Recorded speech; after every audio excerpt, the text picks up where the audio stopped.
Things are looking up for the Detroit Lions, a franchise that hadn't made the playoffs since 1999, finally broke the streak and made the postseason last year.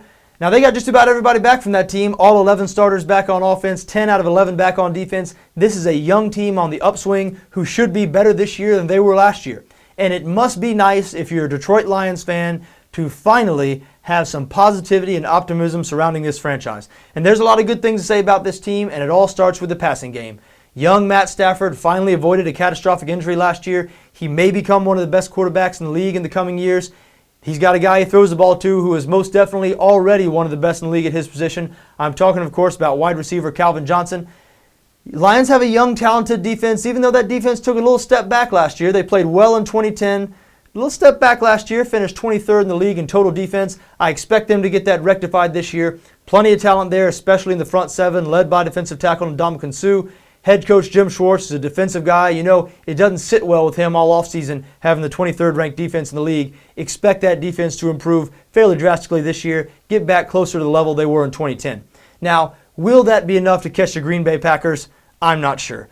Lions obviously play in the NFC North with the Green Bay Packers. Packers were 15-1 last year. Catching the Green Bay Packers, surpassing them this year, may be a tall order. But there's a couple of wild cards out there, and we've seen in years past wild card teams can go on and win the Super Bowl. And if the Detroit Lions qualify for the postseason again this year, there's no reason they couldn't make a run at the big game.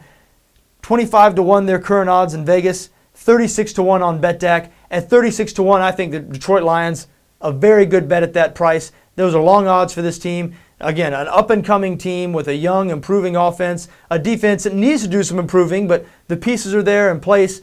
They need to get something out of their running game this year. You know, Javid Best and Michael Ashore are back from injury, but both of those guys, not sure either one of those guys are every down type backs. Maybe they won't need a running game if Stafford continues to improve and Calvin Johnson and the rest of that receiving core continues to play like they have the last couple of years. But it would make me feel better about things if I was a Detroit Lions fan, if I had a little bit of a running game, at least average 100 yards a game for me. But anyway, I do expect the Lions to be a good team this year. I do think 36-1 on them to win the Super Bowl is a nice price. And maybe, just maybe, they might challenge the Green Bay Packers for supremacy in the NFC North.